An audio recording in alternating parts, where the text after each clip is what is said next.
कर्नाटक सरकार ने पेट्रोल के दाम वहां पर बढ़ा दिए हैं। उसको लेकर के वो पहले भी कई बार राजनीति करते रहे हैं, लेकिन इस बार खुद अपने राज्य में उन्होंने पेट्रोल के दाम बढ़ा करके महंगाई बढ़ा दी।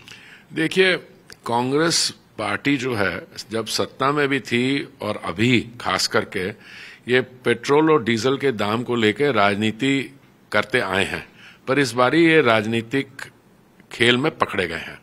हुआ क्या है कि अभी चुनाव के से पहले आपके युवा नेता ने एक फटाफट महंगाई कम कर देंगे आने के बाद की बात की थी, और इन्होंने ये भी कहा था कि देश भर में सालाना हर एक परिवार की महिला को हम 1 लाख रुपया देंगे।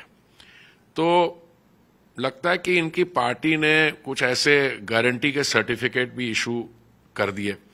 जैसे ही चुनाव के नतीजे आए तो बहनें हमारी इनके दफ्तरों में पहुंच गई, उन्होंने कहा कि 1 साल में जो 1 लाख रुपया देना, उसकी पहली इंस्टॉलमेंट जो है 8-8.5 हजार रुपए की, वो अभी आप दीजिए।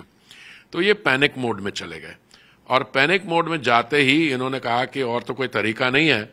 इनके अपने एक प्रधानमंत्री थे डॉक्टर साहब, प्रोफेसर मनमोहन सिंह, उन्होंने कहा था money does not grow on trees, और वही बात हुई। पर अभी पेड़ तो कोई मिला नहीं जिसपे पैसे उगते हों।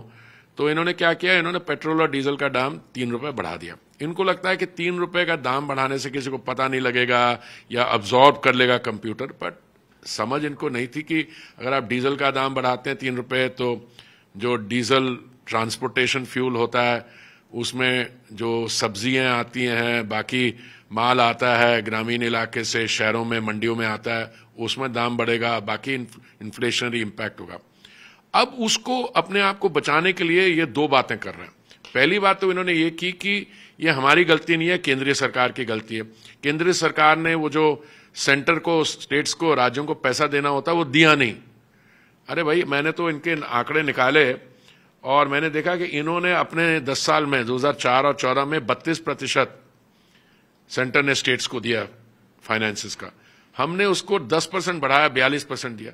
दूसरा, इन्होंने कहा कि हमारे समय इतने दाम नहीं बढ़े, वो भी मैंने आंकड़े निकाले। अप्रैल 2004 और 14 के बीच में पेट्रोल का दाम बेंगलुरु कर्नाटक में 84% बढ़ा, और डीजल का दाम अप्रैल 2004 से 2014 तक 111% बढ़ा। ये उनके 10 साल का। हमारे यहां 10 साल में 2014 से 24 अप्रैल सिर्फ 26% एज अगेंस्ट 84% और 43% अगेंस्ट 111%। तो ये झूठ पकड़े गए ऑन ईच फ्रंट, और अभी ये लोगों को फेस करने की जगह है रोज कोई नई कहानी छेड़ देते हैं। पूरे चुनाव के दौरान आपने ये देखा कि महंगाई का मुद्दा, पेट्रोल के दाम हो, इन तमाम चीजों को लेकर के खुद राहुल गांधी भी कई बार सवाल उठाते रहे। नहीं, इन्होंने तो और भी कई सवाल उठाए। एक बार एक युवा नेता ने कहा, उन्होंने कहा कि हमारे समय सिलेंडर का दाम ये था। तो मैंने बोला, अंकल आपके समय तो सिलेंडर था ही नहीं।